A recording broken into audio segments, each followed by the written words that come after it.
Hi guys! Kamusta kayo? Ako nga pala si JC Ligaspi at welcome dito sa panibago nating video. So for today's video, isi-share ko sa inyo yung process ng pag-apply sa VXI or sa call center. Particularly VXI kasi doon ako nag-apply well, I don't know about the other companies kung ano yung process nila, but yung naranasan ko kasi is sa VXI. So this is my first BPO company, so I don't know the process of the other company. So for this video, sa VXI tayo. So just in case you consider applying to VXI, so this video will help you. And of course, kahit hindi kayo mag-apply sa VXI dahil magme-mention din ako dito ng some tips na or some yung mga ginawa ko para makapasa sa VXI, sa mga interview ng VXI. So yeah, without further ado, quick intro muna and then tara!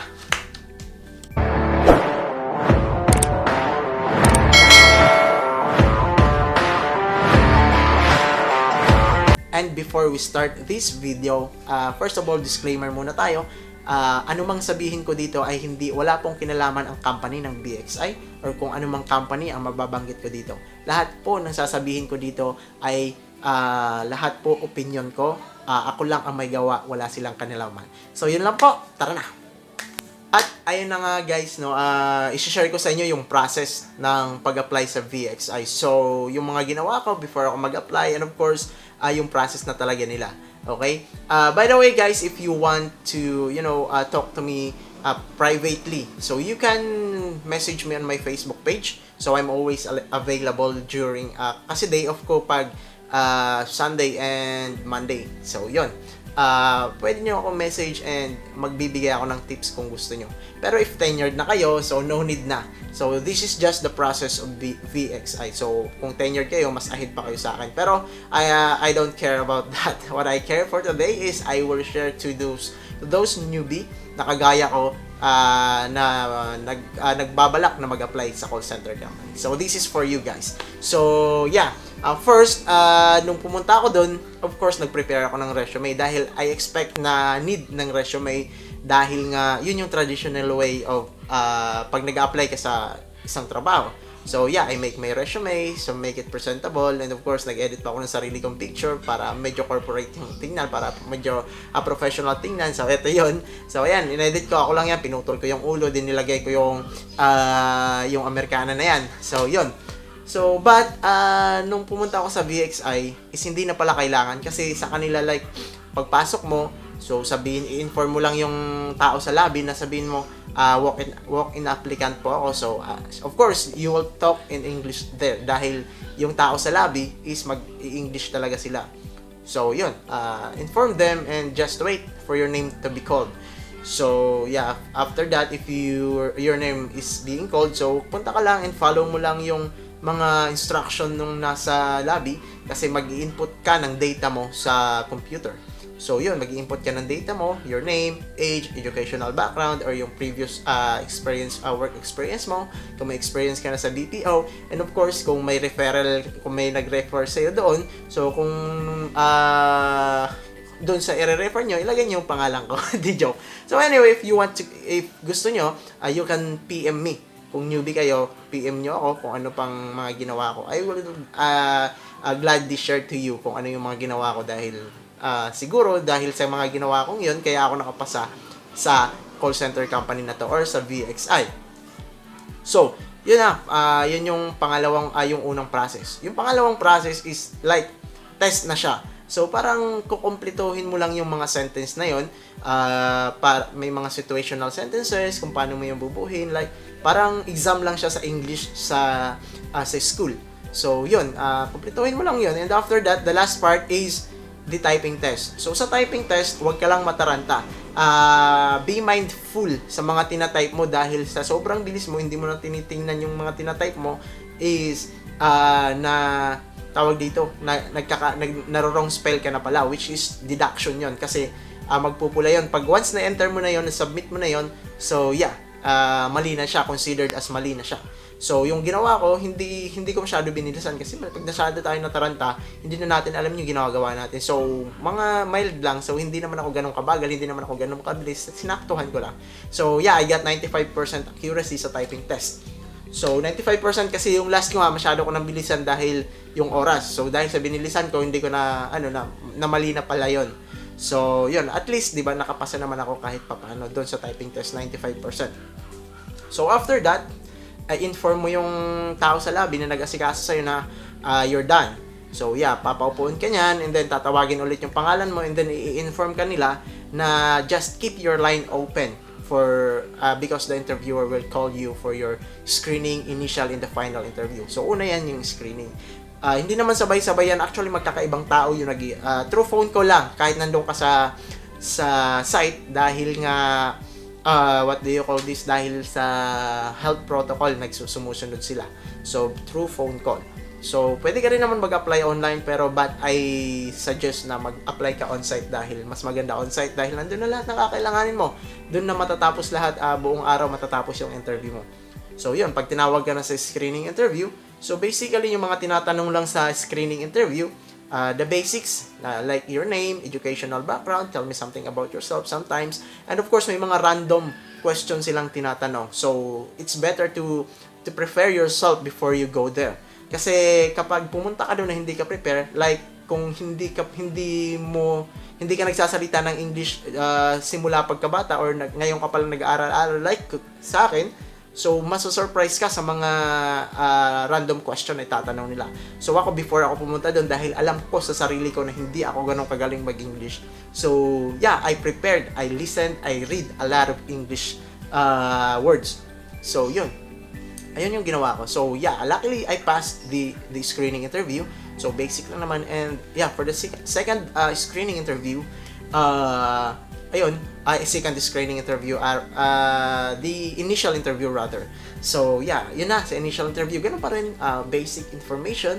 Kasi ibang tao na basic information, your age, your educational background, and why, yung sabi yun sa una, why don't we start by telling me something about yourself. So, yun, I tell them something about myself. So, yung isipin nyo, parang pag tinanong kayo doon, tell me something about yourself, parang tinatanong, tell me something na kaya mong gawin para sa kumpanya. Yun yung intention doon, hindi yung wala silang pake kung malakas ka kumain, wala silang pake sa favorite food mo. So, just state your name, your age, educational background, sa mabilisang paraan lang, and mention something na you can do for the company. Like, for example, yung sinabi ko na, hi, my name is John Sarsarioly Gaspi. I'm 21 years old. I studied Bachelor of Science in Criminology at Sumenya Colleges, Masbate City. I am a previous security guard, and I also have a sales experience, which I believe that is applicable here in this kind of industry. And also, I am the kind of person who is innovative and also has a lot of room for improvement. And I am a kind of person that is relentless and strategic. By saying relentless and strategic, I mean that when I encounter a certain situation or a difficult situation or problem, I did not give up that easily. Instead, I always look for another opportunity to solve that problem. And yeah, most of the time, it works. So, yun yung sagot ko. So, yeah, luckily, I passed the initial interview. Marami pang random question. So, the final interview, this is the most crucial part. Dahil yung interviewer ko, hindi niya talaga ako, parang, dito kasi sa interview na to, they will just test your English speaking. If you can speak in English spontaneously. So, yun yung napansin ko, di ba? Kasi, they will ask one question, and if you answer that, like yung grammar construction mo is okay, hindi ka kinakabahan, and you are proud or you are confident with your answer, so yeah, tatanggapin nila yon, and they will ask another question, especially dito sa final interview. Sa final interview parang yung ibang question sa initial screening and initial mauulit lang, and then may mga new or random questions. So may sinasabi pa nga sila diyang pang Miss Universe na question. So yung naulit na naman yung sa basic information. So yun, state my name, my age, and my educational background, my previous work experience, and of course the crucial part is parang tinest na talaga nila kung gaano kalala yung kakayanan ko sa pagsasalita ng English. So yun, may tinanong, yung sa tingin ko na parang pang Miss Universe na question na tinanong sa akin is, what would you prefer? Compensation or management?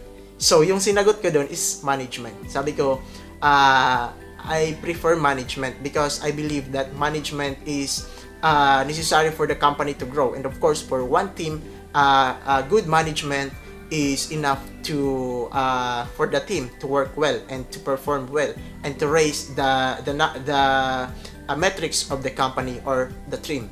So, yun yung sinagot ko. So, yeah, tinanggap ng interviewer. And of course, marami pa, may iba pa. When was the last time you made an immediate decision? When was the last time you decide out? Basta something like that. I can't remember everything that they asked to me. So, basta I asked confidently, calmly, and of course, hindi yung shaky voice. So, that's the very mistake that I did to the last test. Yung shaky voice. So, yun. Final interview, I am lucky enough to pass the final interview. So, yeah, kung sabi nila, congratulations for passing the final interview. For my final interview, actually, that was a guy, yung nag-interview sa akin, lalaki.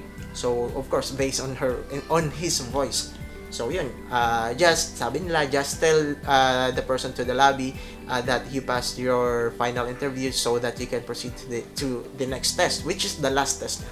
Yung last test na. So, Berlitz. So, yung Berlitz talaga yun yung pinakamahirap. Dahil, unlike Versant, yung may dalawa kasing klase, Berlitz and Versant. So, yung Versant, based on what I know, no, yung Versant is parang i-detect lang ng Versant test kung ano yung maling word na sinabi mo. Like, parang may sasabihin silang story, mag-story retelling ka, and kung may mali, yun, madidetect ng computer yun. They have to say something, and uulitin mo lang, and basta computer rated, computer yung nagre-rate sa Versant. Kaya sabi nila, medyo madali daw. But yung Berlitz is, the company is paying someone from the US or a Berlitz expert that yun yung sinabi sa amin yung mga tao doon, yun yung sinabi sa amin. Yung company daw is nagbabayad $50. I don't know the price, so I forgot. So nagbabayad ng mga Berlitz expert doon sa US para i-grade or kung kamusta ba yung Berlitz mo, papasa ka ba or hindi. So yun. In my first Berlitz, so yeah, in-schedule nila ako for first Berlitz. So, hindi ko alam nun na kailangan pa pala mag-undergo ng Berlitz prep. So, sinulat ko na lang dun sa magbi-Berlitz na that day yung pangalan ko. So, siguro yung mga nandun na pangalan, naka-Berlitz prep na yon. Berlitz coaching. May Berlitz coaching sila eh. So, yun.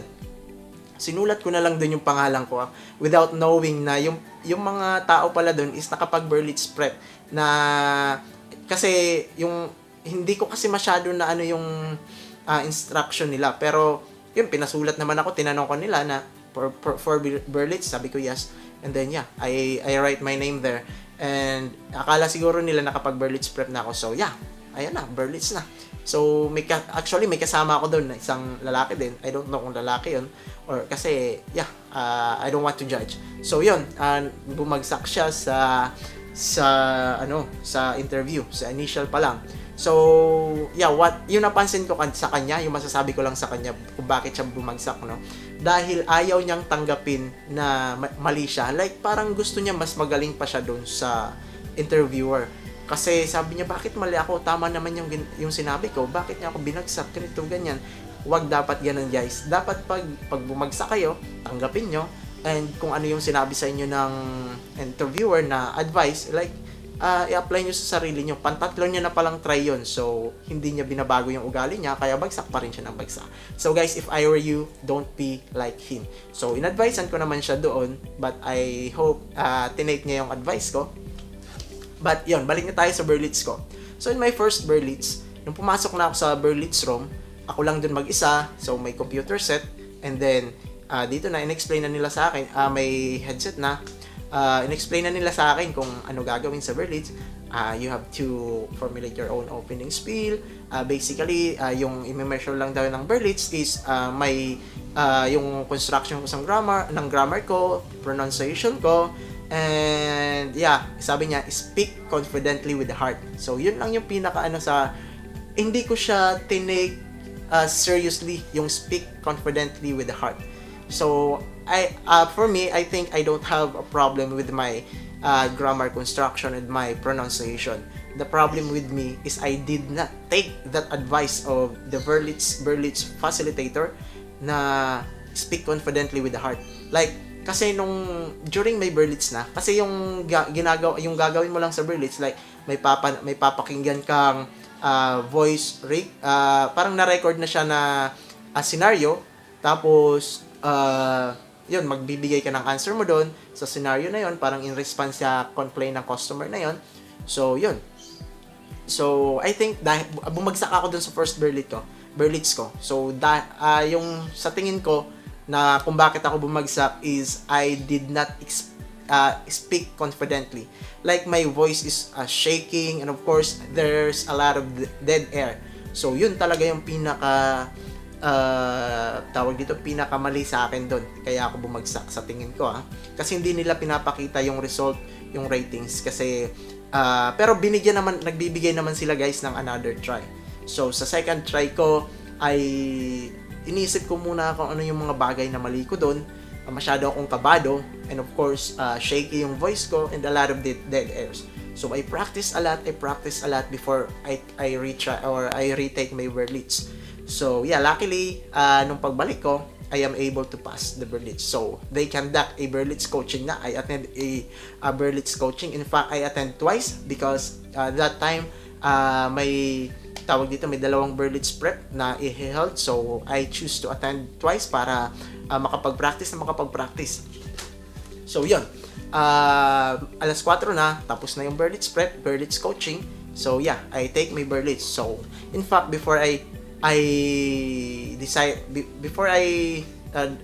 take my second Berlitz, I said to myself that if I am not able to pass this again, I will apply to another company, because yung dati kong kasama dun nung nag-apply kami is nag-apply siya sa Alorica, and he said that he is able to pass because in that company they don't have Berlitz. So two interviews or maybe yun yung sabi niya sa akin kasi. So yun, sabi ko mag-a-apply na lang ako sa ibang company. Parang nawalan na ba ako ng pag-asa na makapasok doon. But luckily, pagising ko sa umaga, like nagbibihis na sana ako kasi yun nga, mag-a-apply na ako sa ibang company, and then I receive a text from VXI which is they congratulate me for passing the Berlitz, and now I am here. This is my, I think, 8th day of training. So tapos na namin yung first week namin sa MTS. So yun, I am proud of myself na hindi ako sumuko, or na pinag-preparean ko talaga yung Berlitz. So it's better to prepare. And don't forget yung sinabi ko kanina, speak confidently with the heart. And huwag kayong kakabahan, kasi kapag kakabahan kayo, like yung nangyari sa akin, kinabahan ako. Yung nangyari is a lot of dead air, shaky voice, and yeah, that's why I failed that Berlitz. So yun, sa second time, kinalma ko na yung sarili ko. In fact, nag-stretching pa nga ako dun sa loob ng Berlitz room kung saan ako mag-i-exam. So nag-stretching pa ako doon, yung nagtunugan yung buto ko, sarap sa pakiramdam, hindi relax na ako. And then pagdating ko ng undergo ko na ng Berlitz. So yeah, nung pag-uwi ko, hindi ako confident na papasa ako, but yeah, I am able to pass. So yeah, that's pretty much it. In-state ko lang dito yung mga ginawa ko at yung mga naranasan ko na process doon. So yun lang guys, kung gusto nyong mag-apply sa VXI or sa kahit anong company, yun lang yung tatandaan nyo. Lahat ng yun. So kung mag-apply kayo sa VXI, pwede nyo akong gawing referral. So yeah, you can message me at my Facebook page. So yun lang guys. Once again, I'm JC Ligaspi and welcome to my channel. Adios, amigo. Bye-bye!